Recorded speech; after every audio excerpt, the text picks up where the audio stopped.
Друзья, привет! Сегодняшний десерт посвящается всем любителям шоколада и вишни, а также всем тем, у кого нет много времени свободного для того, чтобы готовить какие-то масштабные торты, поэтому предлагаю приготовить вкуснейший пирог шоколадный с вишней.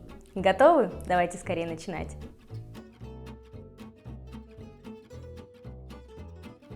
Для приготовления вишневой начинки нам понадобится 300 граммов вишни без косточек. Я использовала замороженную, можно использовать вишню в собственном соку, можно свежую.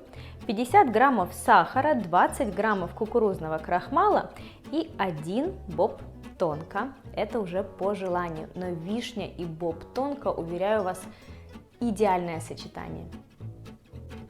Отправляем вишню в сотейник и сюда же натираем боб тонко. Так, на мелкой терочке.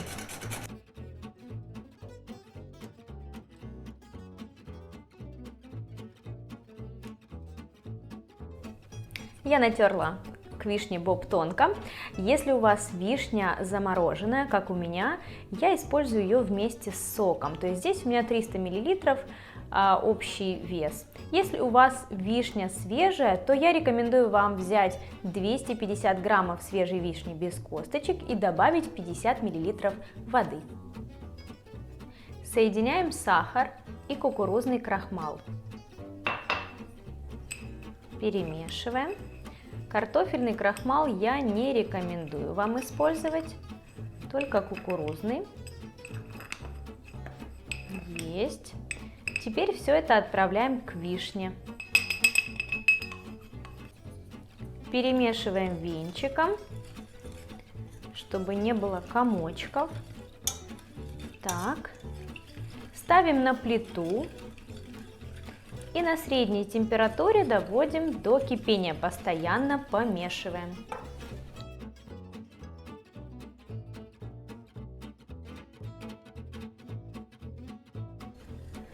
Масса становится гуще. Отлично. Крахмал заваривается. Так.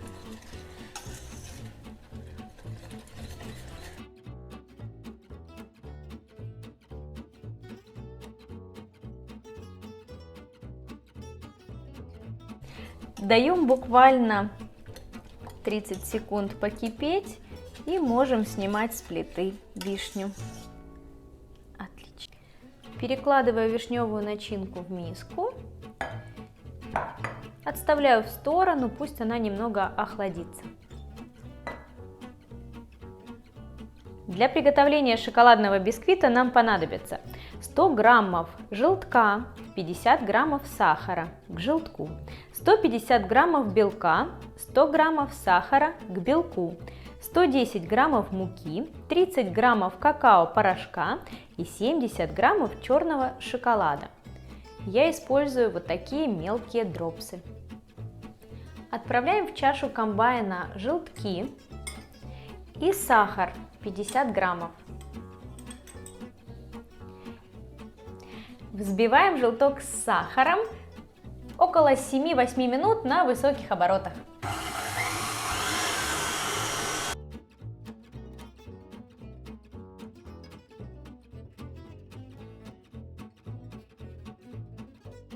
Отлично, желток прекрасно взбился, перекладываем его в сухую чистую миску. Теперь нам необходимо взбить белок с сахаром.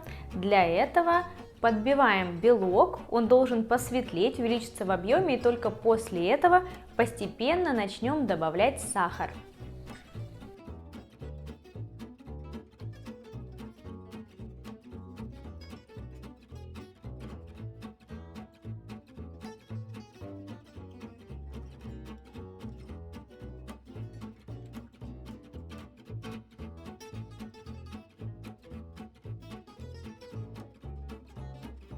Белок готов, он взбит до устойчивых пиков. Соединяем белок с желтком. Здесь уже нужно аккуратно, деликатно перемешивать все лопаточкой, чтобы сохранить воздушность. Перемешиваем. Буквально несколько оборотов. Смешиваем муку и какао-порошок.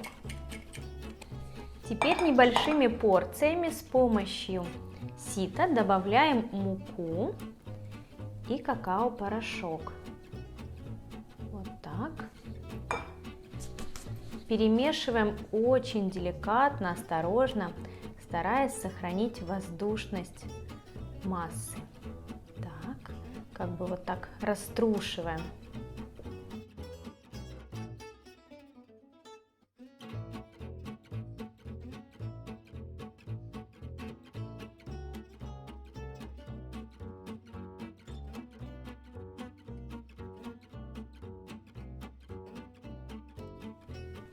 Мука и какао уже увлажнились. Видите, какая масса красивая, она сохранила свою пышность, воздушность. Так, теперь сюда же отправляем шоколад.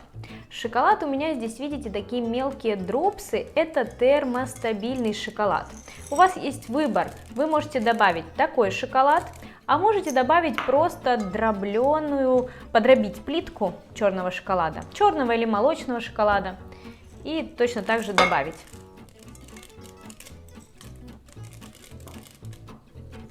И такой, и другой вариант будет хорош. Пробовала. Так. Я взяла форму диаметром 26 сантиметров. Это разъемная круглая форма. Выстелила пергамент. По краю промазала растопленным сливочным маслом и присыпала тонким слоем муки. Собираю наш пирог. На дно выкладываю подготовленный шоколадный бисквит. Выкладываю буквально половину теста тонким слоем.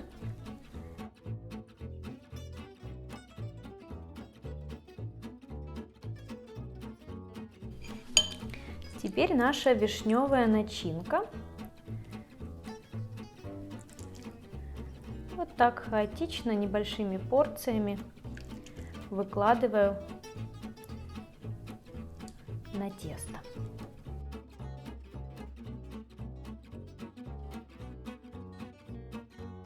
Если положить свежие ягоды, они пустят сок, иногда даже много сока, и бисквит просто не пропечется из-за большого количества влаги. Тесто будет оставаться сырым. А если вы возьмете вот так вот, удержите влагу в ягодах с помощью крахмала, то получите идеальный пирог, идеальную красивую ягодную серединку. И теперь поверх ягод выкладываем вторую часть теста. Тоже таким тонким слоем.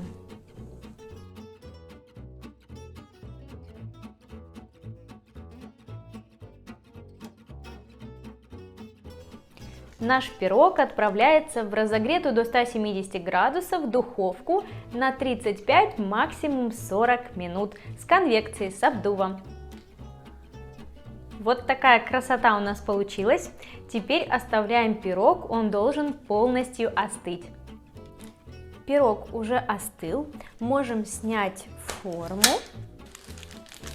Так. И переложить пирог на презентационную тарелку.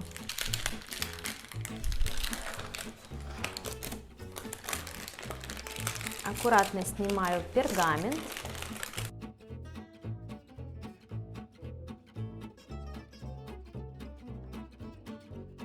Наш пирог можно присыпать тонким слоем какао-порошка или полить растопленным шоколадом. Я выбираю первый вариант – какао. Так. После всех праздников это менее калорийный вариант.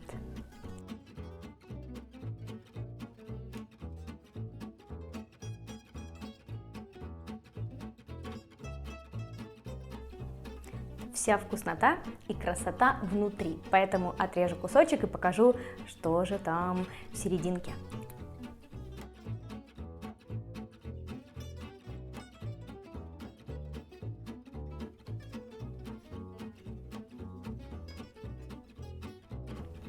Кисленькая вишенка. Я обожаю это сочетание вишни, кисленькой вишенки и горького шоколада. Друзья, уверена, вам понравится этот десерт. Обязательно приготовьте. Ух ты! Уволен кто-то!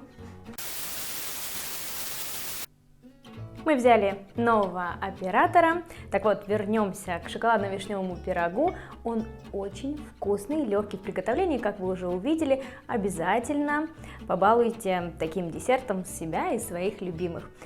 Друзья, если видео было для вас интересным, подписывайтесь на мой канал, комментируйте и давайте готовить вместе. А больше десертов, ну и соленых блюд вы найдете на моем YouTube-канале, в моих книгах, на моих мастер-классах и на моем сайте.